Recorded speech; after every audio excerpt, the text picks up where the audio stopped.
بسم الله الرحمن الرحيم الله يو نبر وحنا أنفعيا نقولنا أنفع واحد نبرتي علمينا نزيادي سو دوادا داودياشا شرفت له مeel kasto aad joogtaan kuna soo dhawaada channelkeena Samwood maanta waxaan idin soo gudbinaynaa qayb kamid ah barnaamijkii Aadana Kaaba oo aad inta badan aad la socoteen barnaamijka Aadana Kaaba waa barnaamij markaas lagu horumarinayo bulshada iyo qofka iyo waliba shakhsiyadiisa iyo nafsadiisa intaba sababta oo ah mar hadii aadanihi la kaabayo wax walba oo aadanaha ku saabsan ayaa soo hoosgalaya sidaas darteed marka maanta mowduuca aan ka faaloonayno ama aan diiradda saarayno ayaa waxa uu yahay mashaakilada inta badan ku yimaada lamaanaha isqaba ama ku midoobay nolosha guurka mashaakilka ugu badan waxa uu yahay haddaba waxaan ka soo dooranay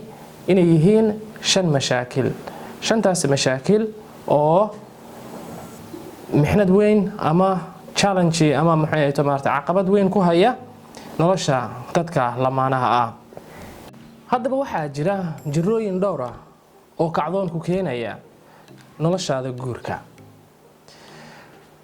jirooyinkaasina si loo baritaaro ama si loo ogaado ayaa waxaan isku dayaynaa inaan diiradda saarno isla mar ahaantaana mid aan u soo qaadano waayo horta nolosha caqabad la'aan ma jirto marba haddaad nooshahay qof bini aadan xayi aad tahay caafimaad aad haysatid noloshaadana lamaane aad haysatid mashaakil ma horaysid caqabad ma horaysid sababta oo ah لقد خلقنا الإنسان في كبد ده بني آدم كمحيط ومارتين وعقبت أجوج ويان أنت بدن لكنسه بني آدم كأجو ونعكسنا أي واحد وياي متك عقبت داسي كجدبة جروين كان شنطة أما مشاكل ده شنطة أي أنت بدن وحي كينان أم وحي كو كينان نلاش لما نها إن مركز دنبيته يكسو إدلاته فرين أما كلا تج sababta oo ah hadii meesha uu ka baxo isfahamka hadii meesha ay ka baxdo kalsoonida hadii meesha ay ka baxdo ixtiraamka hadii meesha ay ka baxdo naxariista hadii meesha ay ka baxdo iskaashiga noloshaasi looma dulqaadan karo sababtoo qof u dulqaadan karta ay ma jirto nolol bilaa ixtiraama nolol bilaa xushmada nolol bilaa naxariisa bilaa kalsooni bilaa ixtiraam cid u dulqaadan karta ay ma jirto haddaba waxaan kuu sheegayaa 5 mashaakil ee ugu muhiimsan oo markaas sababi kara khilaafyada marka dambeetana ku dhamaada kala tag ama furiin ugu dambeyntiina haweeneyda lagu dhaafsiin karo ama laga dulqaadi karo ama laga qaadi karo ama laga la wareegi karo saygeeda sababta oo ah wala isdaba taagan yahay adduunyadan midka kale ayuu daba taagan yahay dabataagnidaas midna waxay noqon kartaa mid togan ama mid toban dabataagnidaas waxay noqon kartaa mid togan ama taban micnaha tusaale ahaan ninka ragga ahi waxa la yiraahdaa wuxuu guursan karaa 4 xaas haddii mid uu leeyahay laga yaabo inuu raadiyo mid kale horta maxaa keenaya ninkan inuu mid kale uu raadiyo de iimaan qabku waa halkiisa laakiinse midda koowaad hadii waajibaadyada saaran hadii ay gudan weydo dabcan waa dabiici qofka inuu raadiyo qof kale oo markaasi waxyaabaha ka maqan u dhameystiri kara qofka ama haweeneyda ku filnaata saygeeda oo dhan walba uga filnaata mid labaad iyo saddexaad midna ma raadiyo laakiinse waxaad ogaataa gabar yahay haddii saygaaga uu ku wanaagsan yahay waxaad ogaataa in isha lagu haayo. waayo maxaa isha sababta loogu haayo maxay tahay? waayo wanaagga adiga aad ku aragtay dadka kalena way ku arkayaan, laakiinse adiga ayaa lagaa rabaa maxay ahayd tomato levelka la tacaamulka wanaagsan ee saygaaga inuusan marna hoos u dhicin, inuu kor u aado maahane. sidaas islamida saygana isagana waxaa laga rabaa in levelka ihtimaamsiinta xaaskiisa inuu kor aado maahane, inuusan hoos marnaba u soo degin. mashaakilka koowaad oo aan rabno inaan diiradda saarno ayaa waxa uu noqonayaa iska dulqaadka sayga. fariintan waxay ku socotaa haweeneyda xaaska ah. mashaakilka ugu weyn ee haweeneyda ku riixaysa inay u tagto dhakhtarka nafsadda ayaa waxay tahay in uu soo waajaho walwalkaasina ay ka qabto markaasi saygeeda iyadoo ka baqaysa in laga dulqaado. haddaba maxaa keeni kara muxuu ahaa maaragtay in haweeneyda in ay ka baqdo in saygeeda laga dulqaado, isla mar ahaantana taasi ay ku keento walwal iyo stress tiro badan, marka dambena ay u tagto dhakhtarka nafsadda. tusaale ahaan, saygaagii ayaa la shukaansaday ama la qalqaalsaday, kadibna waxaa dhacday in mid labaad uu kula guursado. marka meesha haddii haweeney kale lagula guursado, marka meesha maxaa imaanaya? meesha waxaa imaanaya wax u eg waali ama waxa loo yaqaano hinaaso ama masayr aan tiro lahayn ayaa meesha imaanaya. haddaba masayrkaasi tirada badan ayaa haweeneyda wuxuu u keenayaa xaalad aad u daran oo walwal xambaarsan. saas darteed marka waxay ku qasbanaanaysaa inay aado dhakhtarka nafsadda si ay ula tashi ay u samayso. inta badan marka wadankeena markaan joogno, inta badan haweenka xaaladahan oo kale ku dhacaan ma aadaan dhakhtar nafsad. dhakhtar nafsad waxaa u noqda haweeney kale ama walaasheed ah ama qaraabadeed ah ama deriskeeda ah. marmarka qaarkood waxaa laga yaabaa dadkaas ay la tashanayso inay haadaan ka tuuraan. marka looma baahna qof walba inaad la tashatid. waxaa lagaa rabaa marka ugu horeyso naftaada inaad xakamaysid. naftaada markaad xakamaysid, markaas iraadi dhakhtarka nafsadda. haddii dhakhtar nafsad adiga markaasi aad weydo marka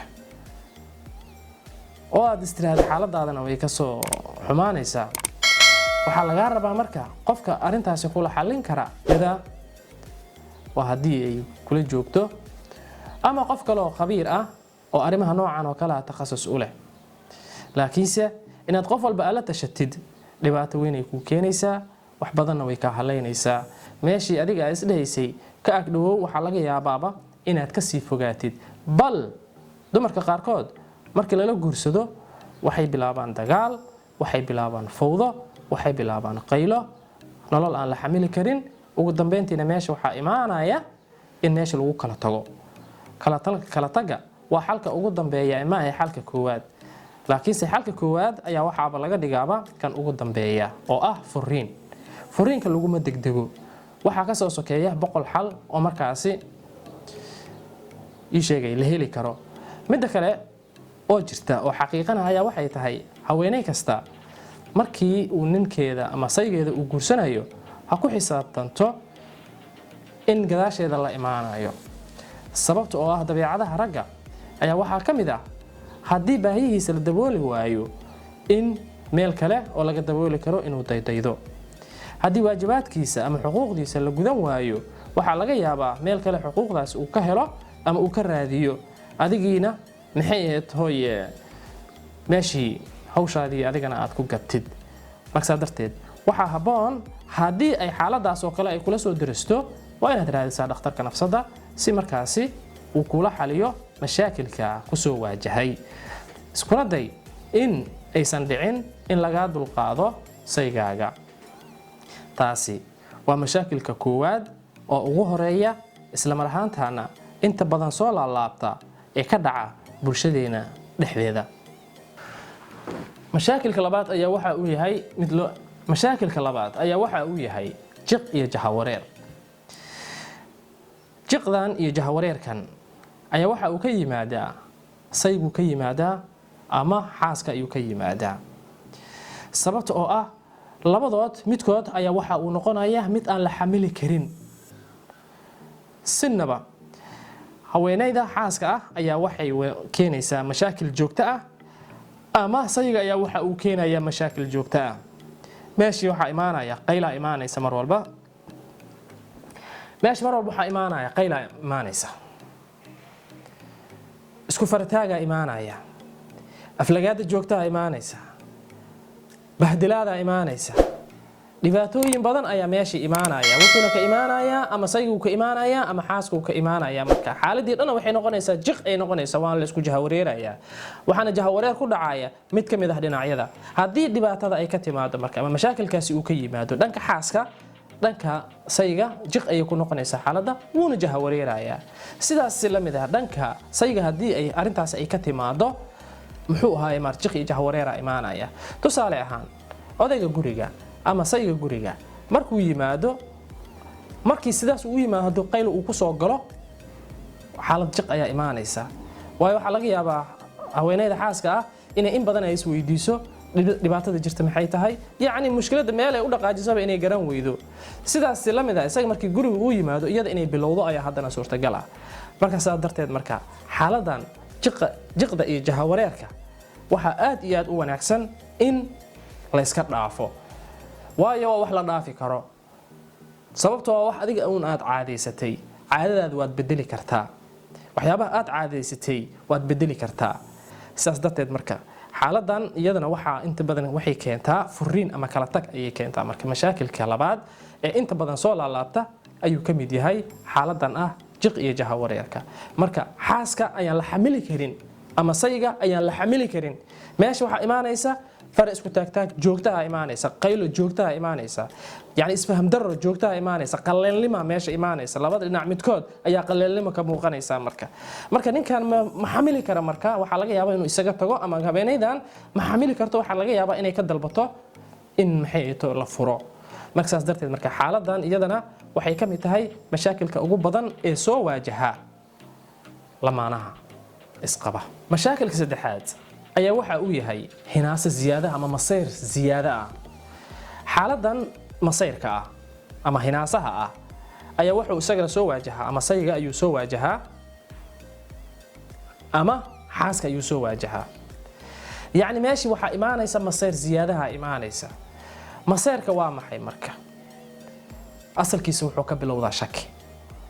haweeneyda ayaa waxaa laga yaabaa saygeeda inay ka shakiso, ama sayga ayaa waxaa laga yaabaa haweeneydiisa inuu ka shakiyo.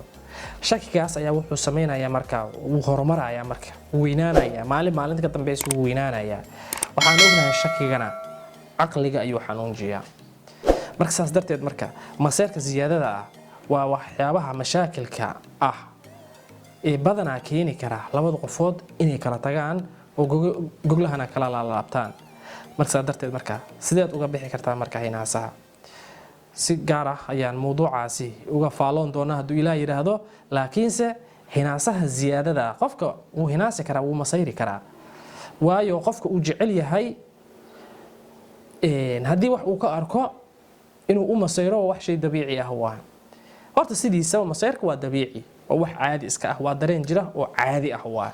laakiinse dareenkaasi ayaa waxa uu isku bedelayaa marka dambeeto inuu noqdo mid ziyaada ah. marka waxa la diidayo waa midka ziyaadada ah. marka haddii ziyaada meesha ay timaadana ugu dambeyntii meesha waxaa imaanaya kala tag iyo furiina imaanaya. marka sitaa looga hortaga marka iska yareeya hinaasaha, taasoo sal u ah shakiga. ku kalsoonow saygaaga, adigana ku kalsoonow xaaskaaga.